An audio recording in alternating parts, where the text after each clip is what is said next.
Hey everyone, Lone Wolf Guy here, and before I start, this video may contain images that are, images and content unsuitable for younger audiences. Viewer discretion is advised. So, let's talk about. I'm going to be talking about fake Grand Order here. I know it's a little late, but this is my own personal list of servants that I'm looking forward to getting in FGO NA this coming year, 2020. Now, keep in mind, this is my own personal list. It may differ from yours and other people's, but for the most part, I would say it's a pretty fair and biased list. So let's get into it. Number 10, Caster. Had you going there, didn't I? Yeah, a lot of people are probably all like, wait, why is he putting that one so low on a top 10 list? So, not this one here, but a certain other cast that's going to be coming. I'll get to that later. This one is Anastasia. She's going to be introduced in the first Lost Belt chapter coming this April.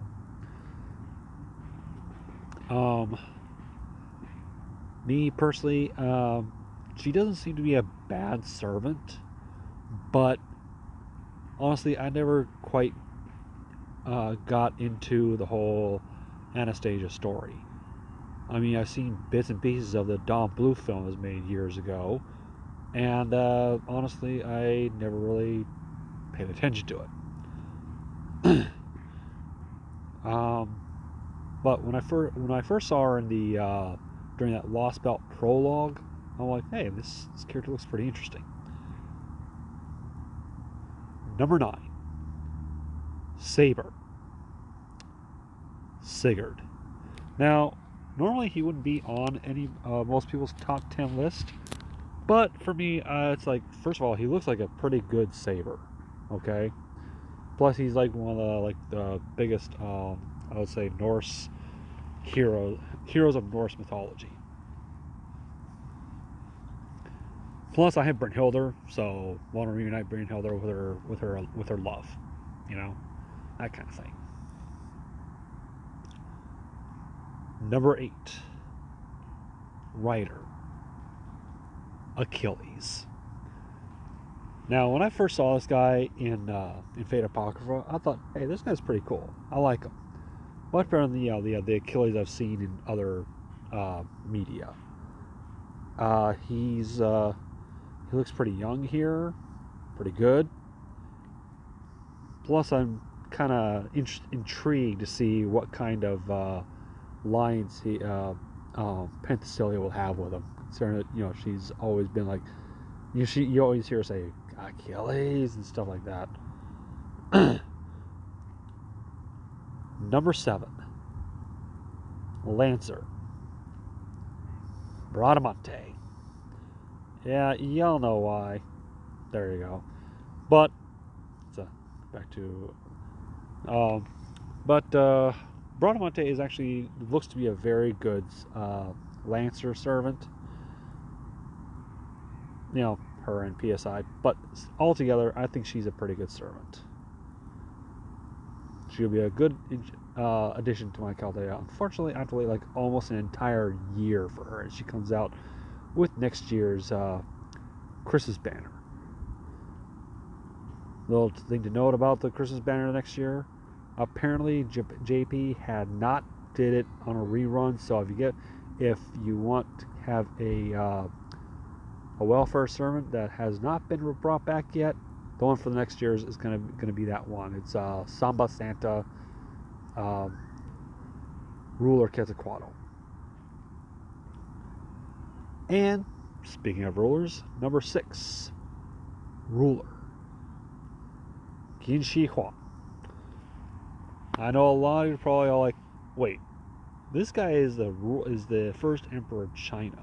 He's a really good character. He should be higher than number 6. I'll be honest with you, as a character, he doesn't appeal to me as much as the other ones do. Plus, the ruler class, granted, it doesn't. They don't take. They take minimal damage from most servants, and but the thing is, they're only good against servants that you hardly ever see. Berserkers, moon cancers, yeah. So kind of loses a few points for that one. Okay, let's get to the next one. Let's get into the top 5 with number 5. Now, okay, hold on before I continue. Number 6 was actually used to be Hokusai, but on New Year's Eve I pulled Hokusai on a ticket, random YOLO ticket. So she had to be taken off. I replaced with Kimchi Huang. Not a bad switch out there. But number 5, assassin, Semiramis. She's actually been coming in, I would say, about 2, maybe 3 weeks as of the recording of this video. First of all, her character in Apocrypha is really good. Honestly, though, I think she's more suited to being a caster, but with her, I mean, that look in that, where she's sitting there holding like a vial, looks like poison. She in terms of her character wise, though, she is a pretty good assassin in terms of character. But all in all, I think she's not that bad.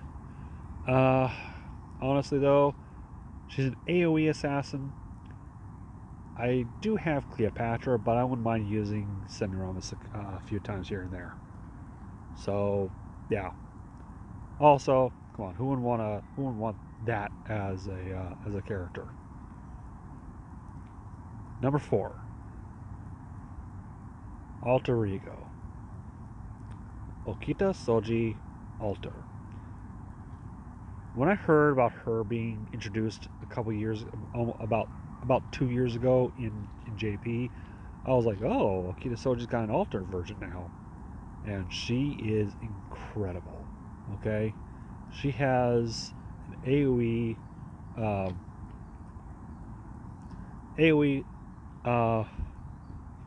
NP, plus she's an Alter Ego, which means she has class advantage over cavalry servants. So that's 3 classes right there, and to me that's a bit of a plus. Okay, let's get to the next one. Number 3, Moon Cancer, Summer BB. Wouldn't be a summer event with some very good summer servants, especially in the 5-star area, and Summer BB is no exception. Her 3rd skill, a lot of people say is game breaking or game changing. To me, it's not that bad. It's not that good, but it's also not that bad. Has its perks, has its drawbacks. Its perks is her 3rd skill is that it freezes the deck for 3 turns.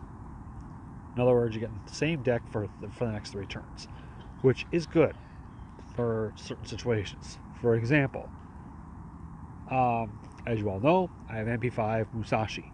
Let's say I have her in the party along with, I would say, Nero Bride.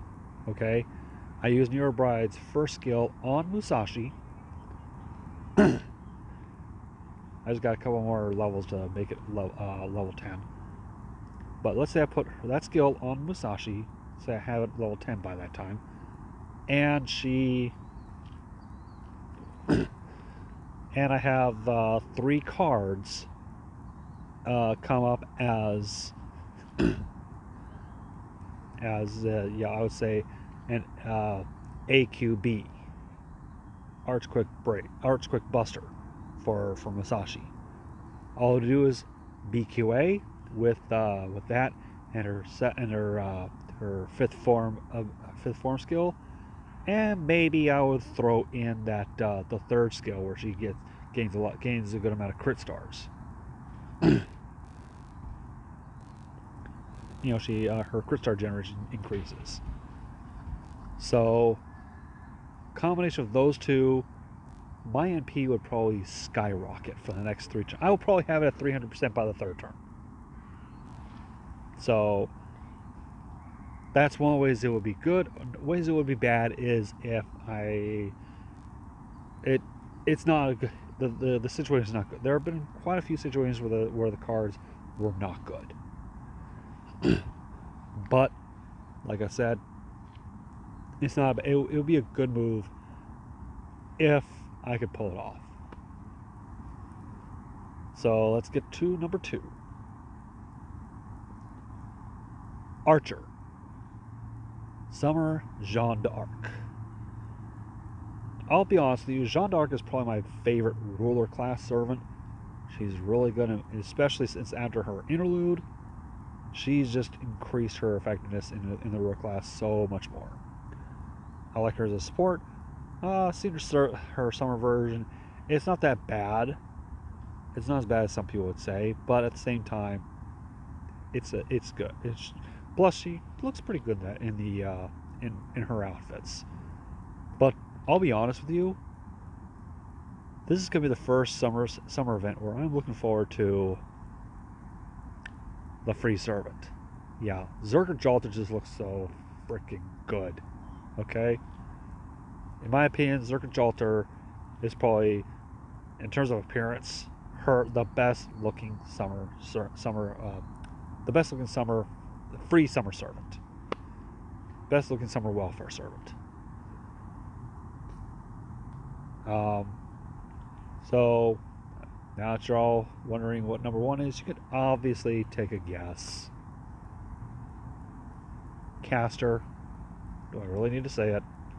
Yeah, Scottie. Like most every NA FGO NA player, Scottie is number 1, my most wanted servant in 2020. She's probably the one I'm going to go full whalebone for, because she's pretty much a game changer. She's like the quick queen, if you will. She's going to make so many quick servants so much better. I mean, if like some people say, if you do double Scottie with someone like someone like Jack, you can probably solo a lot with that. Or double Scottie and Achilles, wave clearing like crazy. So there you have it. Those are my choices for my top 10 summer servants coming this year to FGO NA. I wonder what yours are. Did I leave some out? Let me know in the comment section. Love Jazz saying thank you all for watching. See y'all next time. Take care of yourselves.